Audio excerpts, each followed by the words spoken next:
udah klik video ini dan selamat datang di channelnya Kiara Desman. Apa kabar hariku sana? Sehat, mudah-mudahan sehat sadanya ya sana. Kerajaan Pasumayan Koto Batu adalah kerajaan tradisional yang pertama berdiri di wilayah Minangkabau. Kerajaan ini mempunyai pusat pemerintahan di wilayah sekitar lereng Gunung Merapi yang kemudian sekarang dikenal dengan nama Pariangan dan Padang Panjang. Sedangkan sana, wilayah kekuasaan Kerajaan Pasumayan Koto Batu hanya disebutkan dalam tambo secara kiasan, tanpa dapat dijelaskan di mana sebenarnya nama-nama yang disebutkan tersebut. Jujur ya sana, sebenarnya aku baru dengar loh tentang adanya Kerajaan Pasumayan Koto Batu di tanah Minangkabau ini.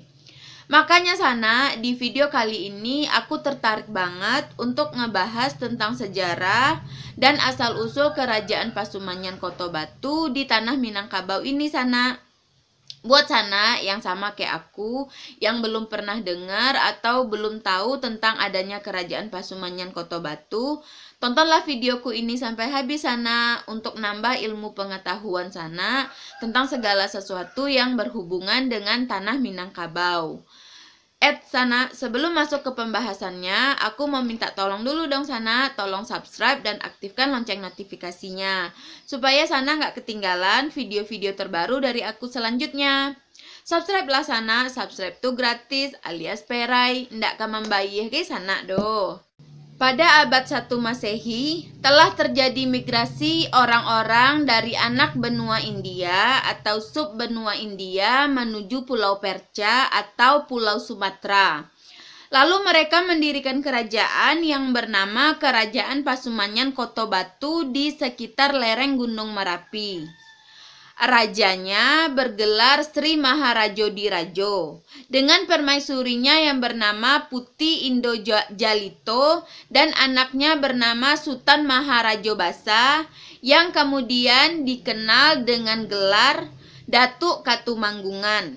Setelah meninggal dunia, Sri Maharajo Dirajo digantikan oleh Datuk Suri Dirajo. Sedangkan istrinya, Putih Indo Jalito, kembali menikah dengan Cati Bilang Pandai. Jadi Cati Bilang Pandai ini adalah penasehat ahli dari Raja Sri Maharajo Dirajo. Kemudian Putih Indo Jalito ini melahirkan 3 orang anak yang bernama Sultan Balun, Sultan Bakilap Alam, dan Putih Jamilan. Sultan Balun kemudian dikenal dengan gelar Datuk Parpatih Nan Sabatang.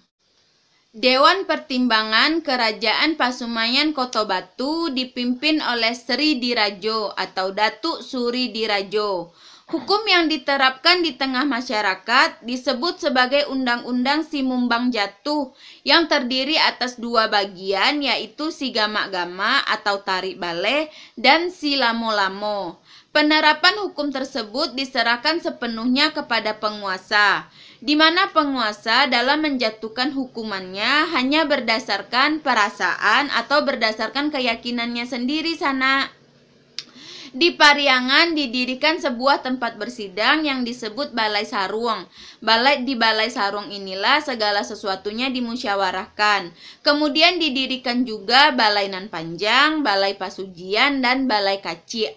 Balai Sarung hanya terdiri dari 1 ruang, sedangkan Balai Nan Panjang terdiri dari 17 ruang. Datuk Suri Dirajo kemudian mengangkat Sultan Maharajo Basa yang bergelar Datuk Katumanggungan dan Sultan Balun yang bergelar Datuk Parpatih Nan Sabatang. Semasa Kerajaan Pasumayan Koto Batu ini, adat Minangkabau sudah disusun sedemikian rupa sana, namun kemudian disempurnakan lagi oleh Datuk Katumanggungan dan Datuk Parpatih Nan Sabatang.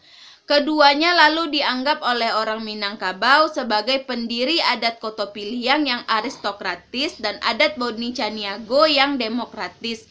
Nggak heran ya sana kalau nama Datuk Katumanggungan dan Datuk Parpatih Nan Sabatang nggak bisa dilupakan oleh orang Minangkabau. Setuju nggak sana?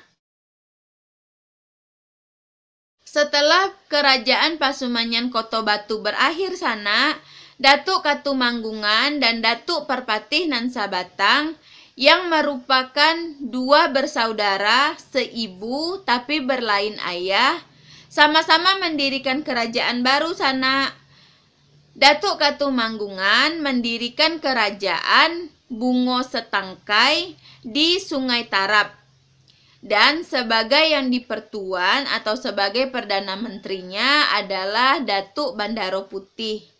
Sedangkan sana, Datuk Parpatih nan Sabatang mendirikan kerajaan Dusun Tuo di Lima Kaum dan sebagai yang dipertuan adalah Datuk Bandaro Kuniang. Kerajaan Pasumanyan Kota Batu nggak diteruskan lagi sana karena sempat terjadi perselisihan paham antara Datuk Katumanggungan dan Datuk Parpatih nan Sabatang. Masa itu mereka berdebat mengenai Undang-Undang Tarik Baleh yang mengatur siapa yang membunuh akan dibunuh.